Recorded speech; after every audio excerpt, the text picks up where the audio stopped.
The twin suns of the desert planet Laris scorched the barren land, casting shimmering waves of heat that blurred the horizon. The once proud Venitit, prince of the Oiplim family, sat in the crumbling ruins of an ancient temple, his robes stained and his once regal crest dulled. His exile had been long and bitter, a far cry from the opulence of his youth when he ruled as heir apparent over the mighty Killik kingdom. The fractured tribes of the Killiks, his people, had scattered after the overthrow of his family. The 4 planets of his dominion, Wistorm, Reiski, Mundarul, and Finna, were now controlled by rival tribal warlords, each jealously guarding their newfound power. Venitit's wealth, though significant, was useless without soldiers or loyalty to back his claim. Desperation gnawed at him, and that was when Clemink, his late father's Gnoan advisor, offered a path forward. "Prince Venitit," Clemink said, his green-scaled face impassive, his forked tongue darting briefly as he spoke. "There is only one solution: humans." Venitit frowned, his mandibles clicking in frustration. "Humans! They are brutes, merchants, scavengers. What can they offer me?" "Victory," Clemink replied simply. "Their mercenaries fight with a ferocity unmatched in the galaxy. They are expensive, yes, but they win wars, and you, my prince, need a war won." The Reapers arrived on Laris in a hulking black starship, its exterior scarred from battles across the galaxy. Led by Michael Argerwall, a grizzled human with sharp eyes and a commanding presence, the Reapers were a blend of battle-hardened human veterans and Klops, cybernetically enhanced Neanderthals, towering figures of brute strength. Venitit stood at the foot of the ship's ramp, flanked by Clemink. Michael descended, clad in worn but functional battle armor, his rifle slung across his back.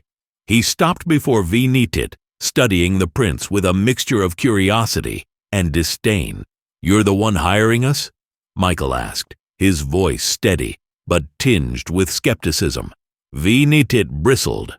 "I am Prince Venitit of the Oiplim family, rightful ruler of Wistorm, Raski, Mundarul, and Finnae. You will address me with respect." Michael raised an eyebrow, unimpressed. "Respect costs extra." The negotiations were brief but brutal. The Reapers would fight for Venitit, but their price was steep. An enormous sum of credits up front, and a promise of further payment upon his reclamation of the throne. Venitit, seeing no other choice, agreed. The Reapers struck first at Wistorm, a planet of rolling ashen plains dotted with crystalline spires. The tribal warlord who controlled the planet, Yarlik of the Crimson Flame, had fortified his stronghold within one of the largest spires. His forces were numerous but undisciplined, a chaotic mix of foot soldiers and mounted cavalry. Michael's strategy was surgical. The Reapers deployed at night, using stealth to approach the spire. The Klops led the charge, their enhanced strength and cybernetic limbs smashing through the enemy's barricades. Human snipers eliminated key targets with pinpoint precision, while Michael directed the assault with cold efficiency.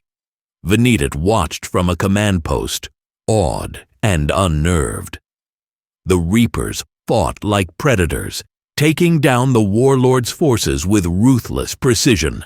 When Yarlik himself attempted to flee, Michael personally hunted him down, dragging the warlord back in chains to present to Venitit. "Your first throne reclaimed," Michael said, gesturing to the spire. "We'll collect the rest of our fee later." Raski was a jungle world, its dense foliage providing natural defenses for the warlord Acor and his guerrilla fighters. The Reapers adapted quickly, employing drones and advanced scanning technology to locate hidden enemy camps. Michael ordered controlled burn tactics, forcing Acor's forces into open combat. The fighting was brutal.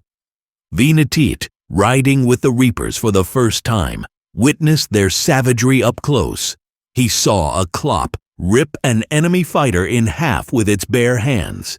He watched as human infantry deployed flamethrowers to clear bunkers, their faces emotionless as they burned a corps' troops alive. "Your soldiers," Venetit said to Michael after the battle. "They fight without hesitation, without mercy." Michael shrugged. "Mercy's for the living. War's about survival." Raski fell within weeks. Venetit took the throne of its largest city, but his victories felt increasingly hollow.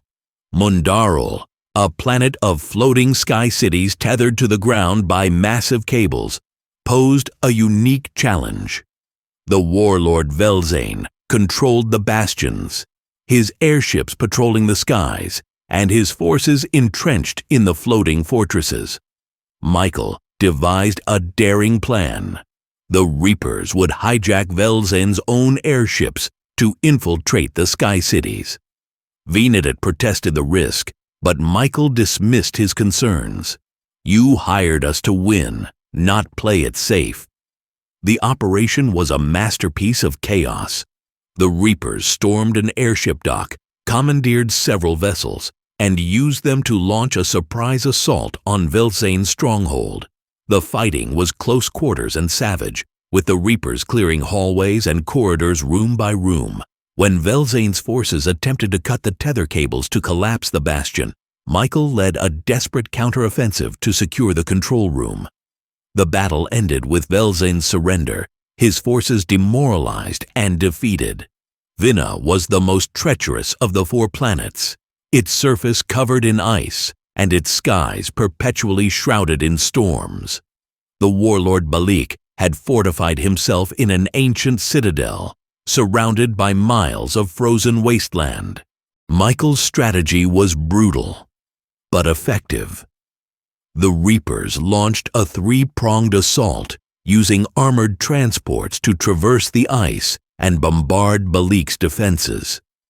The Klops led the frontal attack, their sheer strength breaking through enemy lines, while human shock troopers flanked the citadel. Venetit, now emboldened by his victories, insisted on leading from the front. Michael reluctantly allowed it, assigning a Klop as his bodyguard. The prince proved himself capable in the chaos of battle, dispatching several of Balik's soldiers personally. When the citadel fell, Venetit entered its throne room, where Balik waited defiantly. With a single motion, Venetit executed the warlord, his blade slicing cleanly through Balik's neck. The prince's triumph was complete. Venetit returned to power, his throne restored, and his enemies vanquished. The Oiplim banners flew once more over the 4 planets, and the tribes bowed to their king. Yet, his celebrations were short-lived. Michael and the Reapers arrived at the royal palace on Finna to present their final invoice. It was more than credits. It was a demand for Finna itself. "You can't be serious," Venetit said, his mandibles quivering with rage. "Finna is Oiplim territory. It has always been." Michael's expression was cold. "And now it belongs to us. This was part of the deal. We fought your war. We won your throne. Finna is our price." Venetit's claws twitched. "This is extortion." "No," Michael said, his tone sharp. "This is professionalism. If we wanted, we could have taken the whole kingdom. You'd do well to remember that." The room was silent, the weight of Michael's words hanging heavy. Venetit knew he had no choice. The Reapers had the loyalty of their soldiers and the strength to enforce their claim. Reluctantly, the prince signed the agreement, granting Finna to the Reapers as an autonomous planet. As Michael and his forces departed, Venetit stood on the palace balcony, staring into the frozen wastes of Finna. He was king once more, but his victory felt hollow. The Reapers had not only won his war, but had shown him the true price of power. As Venetit ruled over his reclaimed kingdom, He could not escape the shadow of the Reapers. Finna thrived under their control, its people adapting to the mercenaries' iron rule. Meanwhile, the Oiplim tribes whispered of the humans, of their ferocity, their cunning, and the price they exacted. Venidit learned a bitter lesson. Power could be reclaimed, but it was never truly free.